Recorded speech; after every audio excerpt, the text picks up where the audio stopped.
Hi, everyone. Thank you so much for tuning back into the Mummy Means Business podcast. Today, I'm really excited to have another guest with me. My guest today, her name is Melita. She is married, she's a mother of three beautiful children, and she's also a maths teacher and consultant. And I'm really excited to have her on board. Melita and I have recently gotten closer. She's just so easy to talk to, and she just has so much wisdom on children and like how she motherhood in general, and just kind of she's able to share really great tips on things that she's overcome in motherhood. So I thought she'll be a perfect person to interview. So yeah, thank you so much, Melita, for joining us today. Thank you, Victoria. I think you're being too kind. No, I'm not being too. I feel like I should say more, but I can't think of things. No. I'm saying more. So yeah, so Melita has three beautiful children. She has a boy and two girls, and her girls are absolute characters. They are just the funniest kids. But for you, how has motherhood been for you? Like, how has the journey of motherhood been for you? And would you say that you're the mother that you thought you would be? Um, I'll say my motherhood journey. Well, I wouldn't say I was going to be a mother. I never wanted to be a mother. Reason being, my mother was so amazing that I didn't think I would be able to live up to her expectations of a mother. So I felt that there was no way I could do what she did for us, and she was a single mother. So for me, it was like, what's the point in bringing kids in the world if you can't give them the best opportunity they have in life? And my mum was always raised us to, you have to do better than what she did. So the next generation has to be better than the generation before. But I didn't believe I could be a better generation than the generation before. So for me, motherhood was not necessarily something that I aspired, or even getting married. It wasn't never in my cards of it never enticed me in any way. But I had Gabriel. He was a surprise. So that was a roller coaster. I had him in my final year of university. My mother did say that you have to go back to university, like you have to go. So I had him, let's say, on a Monday, and I had to go back for my final examination the Monday after. So, but I had a lot of support and help with my mum, my aunties, my uncles, my brothers. So for me, motherhood with Gabriel was quite cushiony because I never got to really and change his nappy as much or do really that much with him. It was more I was just his feeding machine. So So they only gave you had loads of help, like loads of family yeah, were just really it was, hands on. yeah, everyone was so hands on, and I already had said that I don't think I'm comfortable enough to be able to look after him. So my mum was like, okay, it's fine. All you need to do is just feed him. So were you nervous, like when you're pregnant and oh, like in in a few months or a few weeks, I'm gonna have this baby and it's gonna be my responsibility? I was petrified, but I was lucky to have family who was like, it's not your responsibility, it's everyone's responsibility. So my mum and dad, even though they don't live together, but they will always remind me, no, it's everyone's child. Gabriel will be everyone's child. His family, Gabriel's dad family also were like, he's going to be our child. Like, you don't have to do anything. I never bought nappies for Gabriel. Never bought wipes for Gabriel. Like, even all of his stuff, like, even though I bought stuff because I just like shopping, but most stuff was always, he had everything and it wasn't out of my pocket. So were you not naturally like a maternal person? Because even me, I'm not naturally maternal. And do you know what? I thought I would be. I thought I was naturally maternal, but I feel like my husband's a lot more maternal than I am. And he even said that I surprised him that after I had Xavier, how like hands-on I have been, because before when I was pregnant I just thought not that I won't bond with him, but like I wouldn't it won't come naturally for me to, oh, if he's hot, let me check his temperature, or oh yeah, let me just do this, or let's go to baby groups and all that stuff. Like I didn't think it would come naturally to me. It didn't. It really didn't come naturally to me. Like literally, it really didn't. Like it got to a point that Gabriel called my mum, and I was Melita because everyone else used to call me Melita, and he called my mum because I was at uni doing this, doing that, doing this, doing that. So I was not that much around as a mother. I was more there just to feed him. He'll see a glimpse of me, and then I'll be upstairs studying. So I'd only come down to feed him, and that was about it. But did that change when you had your second and your third? Did that kind of like maternal Yes, instinct kick yeah, in? yeah. It did change, and like with Gabriel, he was a child that was everyone's child. He wasn't. I wouldn't say he was solely my child. He Mm, will, if you was to ask him, he'll say he has many mothers and many fathers. that's You see beautiful. what I mean? So for him, he knew that even if mummy wasn't around, my mum will be there. Like his grandma will be there, his aunties will be there, his uncles will be there. So he never like, even though I wasn't there, my brothers will take him to the park. So he never missed out on anything. So like, but he would have different people take him, if you see what I mean. One of my Mm. brothers will take him McDonald's once a week. My other brother will take him to the park every single day, play football with him, teach him how to ride a bike. Like they will even take him to nursery. So one will take them to nursery and the other one will pick him up. One will take him to nursery, the other one will pick him up. So essentially, it was like he had many parents and he has respect for many parents. Which is great because I think sometimes when you don't have when you kind of consume yourself with motherhood or you don't, especially when you have a child young and you feel like it took over your life or your life stopped, sometimes there's like that resentment, like, oh, I wish, I wish I went on a girls trip, or I wish I just like was spontaneous and just chilled. And it's good that you kind of had that balance because of the support of your family. But now that you have three kids and you were working as a maths teacher, and you're working like quite that you were quite high up as well in your school. Did you ever feel like guilty when you were to go to work or leave your kid, or did you just know that they were okay and they were in safe hands? Well, I think I'd start with like motherhood actually hit like when I had Nazaya, which is the second born. There's a 5 year gap between Gabriel and Nazaya. So Gabriel had started school, and that's when when you really, I didn't even know, I had forgotten everything with Gabriel because I didn't do as much. So going back to work, I went back to work with Nazaya when she was like a year. So I had her home for a year, and then when I went back, she was still with my mum. So she, I didn't necessarily feel the guilt because my mum raised Gabriel, Yeah. is now raising Nazaya. So, and Ibrahim, my husband, also took 2 days out of work to have her. So he had her for 2 days during the week. And then I went to work. On the 3 days I went to work. No, I went to work 5 days a week. He did part time. He had 3 days work and 2 days to look after Nazaya. And then the 3 days my mum had her. So with that made me feel more, what's the word, more comfortable with going to work.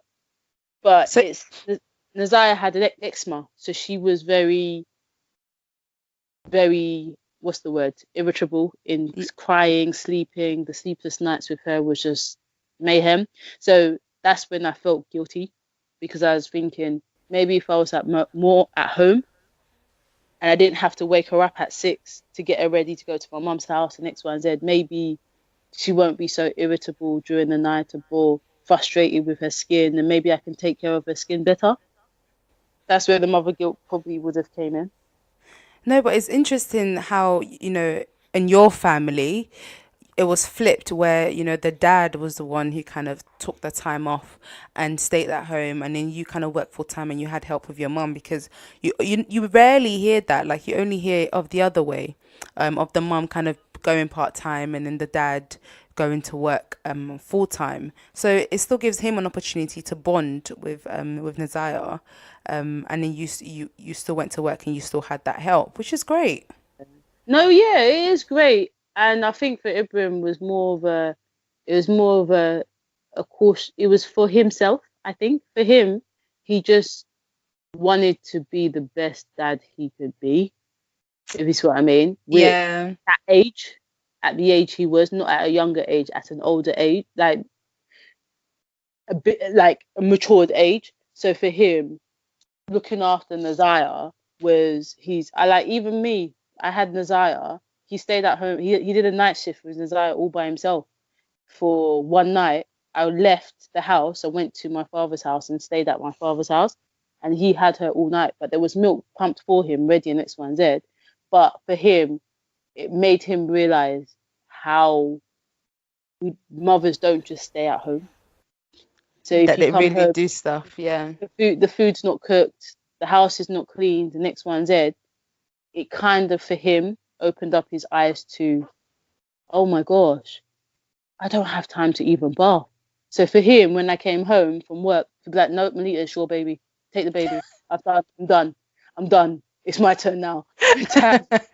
So for him, so now when I had Ariana Rose and I said to him, I'm done, there was no argument. It was like, yes, I agree. Yeah, yeah. He knew already for him that, yeah, as hard as it was at work, the job is not as hard as the job that you do at home.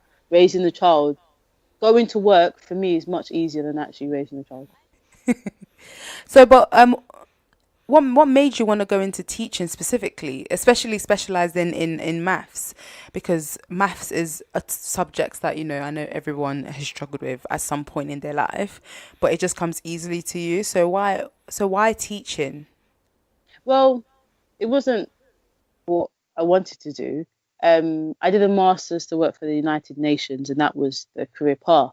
But then I got married. So the initial pathway was not to be a teacher. It's only because when I got married, it meant that we would have to be traveling all over the world, and it would be difficult now to raise a family in different countries, if you see what I mean. Yeah. So I thought, okay, what else can I do? And like there was a load of jobs for teaching. They want teachers all the time, and I thought, okay, maths is easy, so might as well teach maths. So obviously, I changed. I went and did a PGCE to become a maths teacher, and I do like teaching, and I do like impacting other people's lives as well. So for me, teaching became the craft, which made me feel that I'm giving back to the world, to society, rather than working for the United Nations as well would have been given back to society. But I found a job where I can give back to society without having to feel the guilt of just getting an education and just doing whatever you want. Like Yeah. it's important to give back to those that have given to you. So for me, teaching was, and even now, as much as um, as much as I've done it for probably 6 to 7 years now, I still love to enter a room and just inspire kids, no matter what level or ability they are, because essentially everyone has this negative view about maths, and it's breaking that stigma. Like even though you're not very good at it, we can encourage and build confidence so that you are able to just do the basics. And sometimes it's just the basics that can get you through to the next level. Whereas everyone's so feared, they have this fear about, oh, I can't do it, I can't do it. So I'm not good at it. So they just don't try. It's weird because some of the best teachers that I know of are maths teachers. Like some of my favorite teachers are maths teachers because of exactly what you said. Like you're taking something that is so complicated, so hard, and you're really simplifying it. And just watching, like me myself, I love maths. Coming from a Nigerian background, most anyone who was born in Nigeria, born in Africa in general, they teach maths at such an accelerated rate that when you come to this country and you see them still learning decimal point, you're just like, come on, I'm on algebra by now. Um, so yeah, so just like watch, just seeing just seeing something that's really hard and having a teacher really sit down with you and spend time to simplify it, it just makes them like makes the student just love you even more. Which some of my favorite teachers are my maths teachers. Yeah, it's Definitely. true. And it is true because I've encountered kids where they hate me and I don't care. And they're like, Miss Witch. And they're like, how can you even have children? They'll say things like, oh, I feel sorry for your kids because you're too strict. And then, like 2 years later, when they're doing the exams, year 11 exams, they're like, Mrs. Jagger, I don't know how I'll do it without you. And it's only because sometimes you have to be cruel to be kind. You can't always give them what they want. They have to feel life. Life is not going to be easy. And sometimes you have to push through, even though it feels uncomfortable. Yeah, which is really true. But do you think that you kind of went part time because of the work life balance? Because obviously, as a teacher, I've heard that it's really hard to spend time with your kids because you're just out all day teaching, and then when you come home, you're busy working on homework, and you don't really get that quality time with your child. So is that why you decided to step down? For me, essentially, I came to some kind of realization that your career will always be there. I'm only, what, 29? The kids, Gabriel, when we're 40, Gabriel will be 20. Zaya will be 15. Irina Rose will be 13. What am I going to do then? So for me, taking part time that was the reason. Let me spend more time with my own while I can until they now grow up and disperse into their own lives and live their own lives. So doing it now, going on part time, even though it's not easy because you still have work to do and you still have to be organized and you still have to X, Y, and Z. But at the same time, it allows you to be able to be more flexible in how you use your time. And I still plan lessons. I'll still come Sunday, I'm planning lessons or marking this and marking that. But I do believe now, working part time, I don't do it in their time. I do it in my time. But was that an easy decision to make, like just going part time? Because obviously, maths is a passion for teaching and educating young people. You say it's a passion. Was that quite an easy decision? Like my kids are just they're first, so not working as much is just is important. It's not easy decision being a teacher because at the same time, there's kids out there that need you, because sometimes you are their mother and you are their father. They go home and they go home to an empty house. I'll do it. I'll do it. They go home. Sorry. Sometimes kids will have you're their mothers and you're their fathers, and they have no one to build that confidence with, and no one to support them, no one to tell them that you are good and you will do well and you will be successful. They sometimes come home and there's no one at home, and that's because like their parents are working around the clock, and some of their parents could be lawyers and could be like all these big jobs, but the kid gets lost into the system. Is that not too much pressure on you though to feel like the weight of the kids are on you, almost like you have the key to make or break their future? Is that not is that not too much pressure? But that's what I'm saying. That's why I had to step down from a head of maths because that was the pressure I couldn't deal with. Because being a head of maths, now you have to deal with staff who are not, they don't have the same passion as you.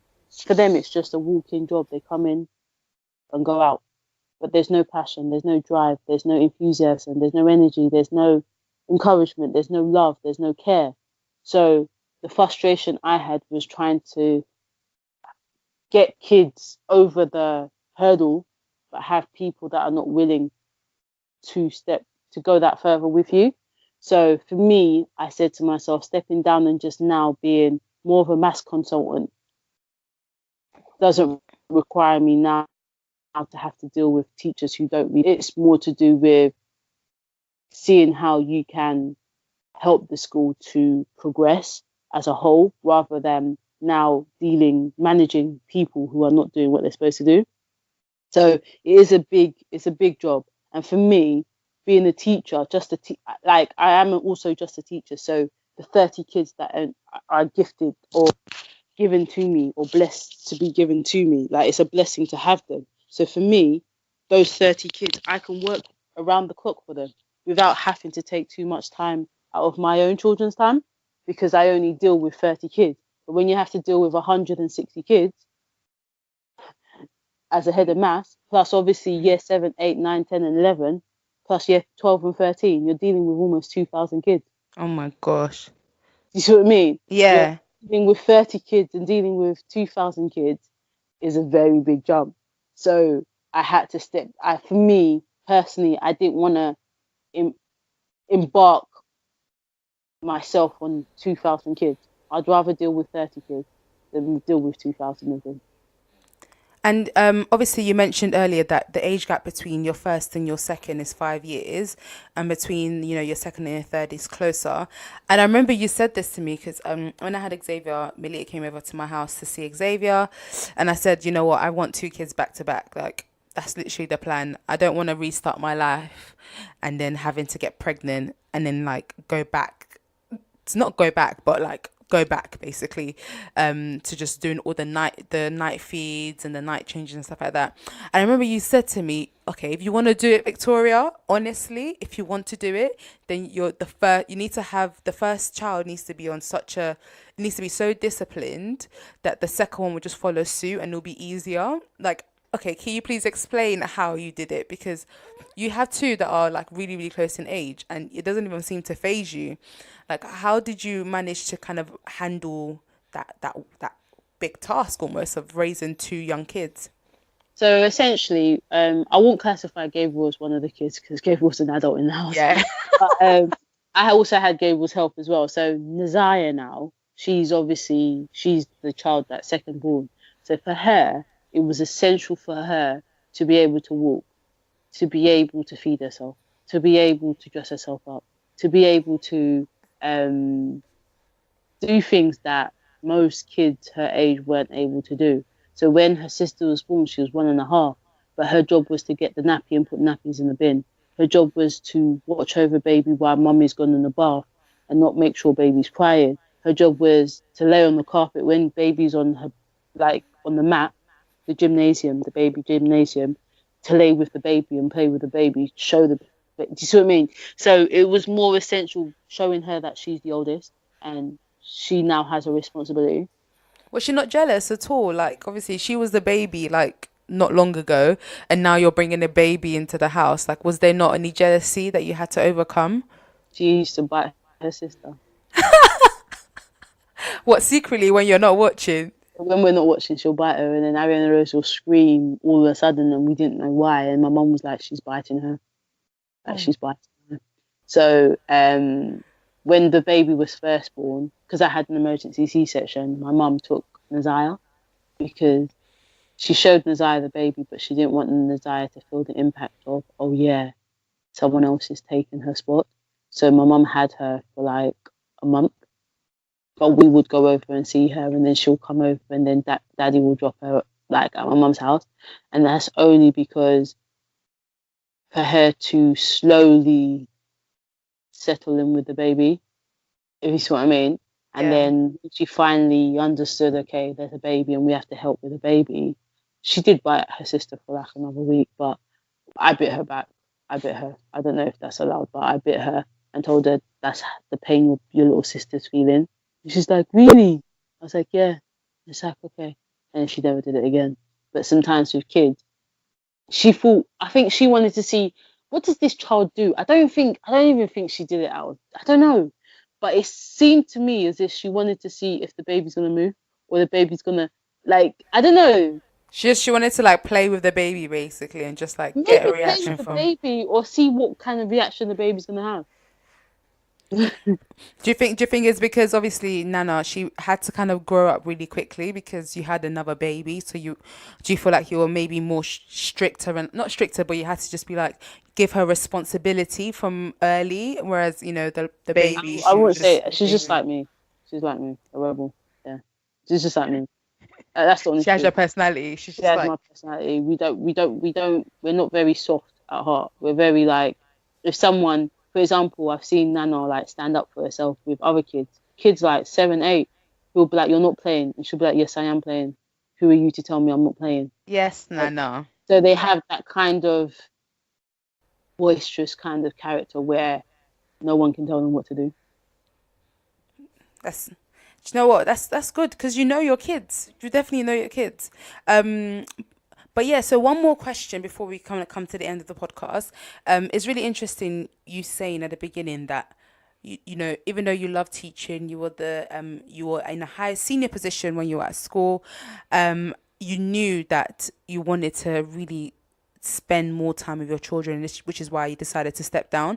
But if you were to give that same advice to somebody, maybe a mum who's also a teacher, or a mum who's also in a full-time work and maybe in a senior position, a high position, and they have kids, but they don't really, they're in the same position, they're not spending as much time with their kids as they want to. Like, what advice would you give to that person, um, on whether they should step down or not? So it depends. It's a heartfelt thing. Like, you have people that, for them, they don't see the importance of it. They still think their career is important. So it depends on who's asking. If it's someone that is really, really, really, um, is pressing on their heart, that maybe they're taking their career more importantly than their children. It doesn't even matter if it's teaching, whatever career it is. Then for them, my advice to them is, you don't want your children, especially as teachers, you don't want to be your children to 10 out of some of the kids that you teach. And that's what I always remind myself of, is I don't want my child to think, oh, mum spent more time with other kids than she did with us. So why does she have us? If she's only gonna, do you see what I mean? Like, I don't want any of my kids to ever say to me, "Oh, mum, why did you spend more time with them than Yeah, me?" You see what I mean? And I always, yeah, my kids, I always take them to my school sometimes, get them to see what I do. So, like in the holidays, I'll go into work and we will all work together in the school. Like, do you see what I mean? And get them to familiarize in mummy's job is not just about us, it's about other kids that don't have maths teachers or don't have, do you see what I mean? And the kids that I actually teach, especially in interventions, when they have half term exam holidays, when they see my kids, they will ask them, "Oh, like, how do you do this?" Just to test my son's knowledge, because he's a good mathematician.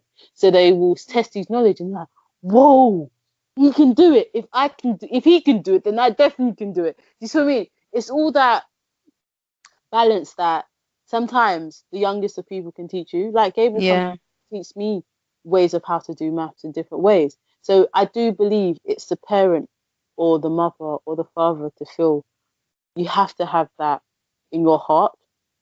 And some people overlook it and they don't feel pressured by it, or they don't feel that eating away at them. Whereas for me, it was eating away at them, away at me, because when my kids are acting up or they're not doing or they're not. So, for example, let's say Gabriel's underachieving, I'll blame myself.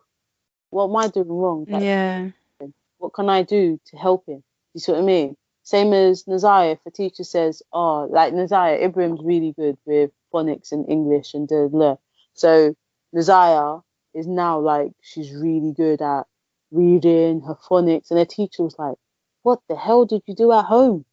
And it's because of Ibrahim. It's not. I will never. That's Ibrahim. Ibrahim with phonics, English, anything to do with phonics, English, anything to do with the English in total. That's their dad. He will get the dictionary.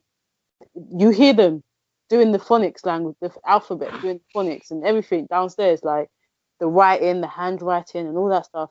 But when it comes to the maths now, for me, I'm just lucky that I can do maths within their play, within everyday things.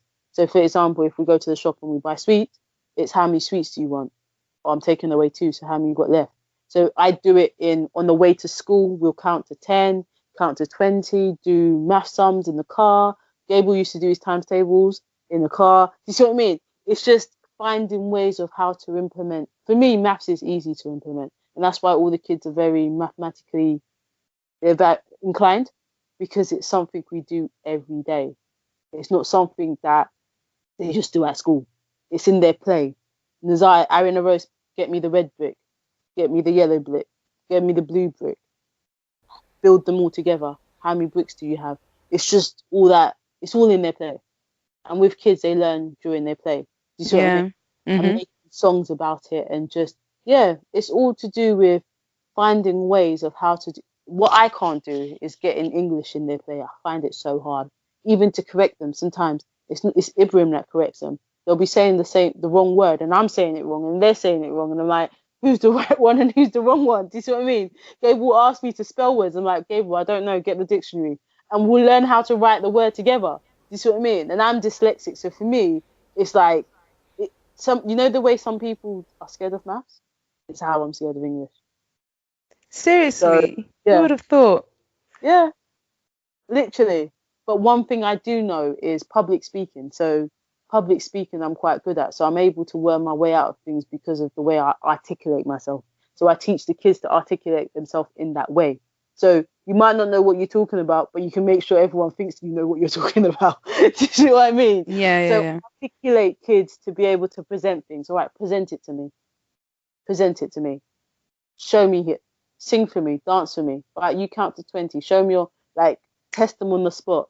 Like numeracy skills. If I did this and did that, what would it make? It's just getting them to think on the spot. So articulating themselves and be able to present things in the big world is what a skill they need to learn. So for me, that's much.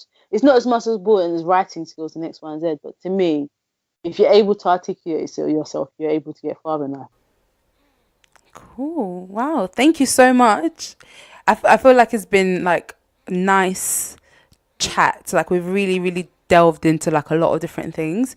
So literally anyone who's listening to it can, take bits from it and really learn like how to be a mother, learn about, work, learn I do learn believe one thing is anyone that feels pressured like that, listen, their children are much more important. So sometimes 100%. it's a financial sacrifice, it could be a timing sacrifice, it could be anything. But I do honestly believe if you do feel that urge to, what's it called? Listen, make it happen.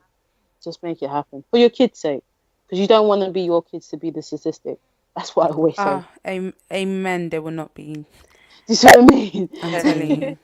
No, it's true. I 100% agree. Your kids are your main priority, and if you even have that thought in your mind, then you know what to do. Like, I think from once you have that thought that, oh, you know what, I need to step down, because the higher you go up in a company, the more work it is, the harder it is. Time you have. And I do believe sometimes another thing is that if your kids are raised well, other kids will like to be around them, and their parents will like them to be around your children as well. You see what I mean? So for me, I am so lucky with the support network. Like my kids' friends at school, their parents will be like, "Oh, Melita, can Gable stay round, or can he have a play date with Bing? Can he like, or Nazaya, can she spend more time?" Because it's more to do with they want their kids to be influenced in a positive way as well. So for them, they're willing to be like, "Oh, I pick up Nazaya and Gable at school." So you create that kind of, if you produce or raise kids of a high standard, you will naturally have people. It's called, what's that word? What's it called? Positivity coming to you. They always say it. It's a theory. I forgot what it's called. I have no idea. It's called attraction. You naturally get positive attraction coming to you. If you're doing something good, or you're doing something good with your kids, or something to do with you naturally get a- attracted to good things. You naturally get attracted to good things. If you give out good in the world, You will receive good.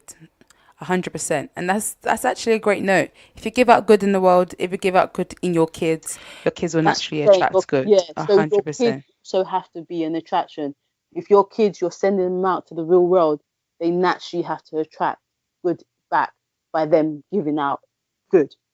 Yes, and definitely. makes your life so much easier. Because when someone says they want to look after your child, you're not panicking, oh, they're going to do this, they're going to do that, they're going to do this. You know, whenever they go into someone's house, they're going to be a blessing to that person. And that's all we want, really. We just want our kids to be a blessing. But yeah, thank you so much, Melita. It's been so great to have you. Thank you so much for taking the time out as well to have a chat with me. You know, it's been fun. We have these conversations anyway, so it's just good to kind of record it and share. And share, yeah. And if anyone has any questions, just like ask me any questions. I'm happy to help. But listen, listen, I'm work in progress. Aren't we all? As the best mum in the world, trust me, sometimes I feel I'm the worst mum in the world. And you're always going to feel like you're the worst person and you're not doing the best thing that you do. But you know what? You just carry on. That's literally all you can do. Just carry on. And to be fair, you're doing the best that you can for your children, and that's all that matters. That's all that matters. But yeah, thank you so much all for listening to this podcast. Thank you so much, Melita, for joining. Yeah, so if you would like to listen to this podcast, it's available on SoundCloud, on Spotify, Apple Podcast, and on Podbean. And make sure you tune back in next week. We have another special guest talking about all things motherhood, work, business, etc. So yeah, so make sure you come back. But yeah, thank you so much. See you later.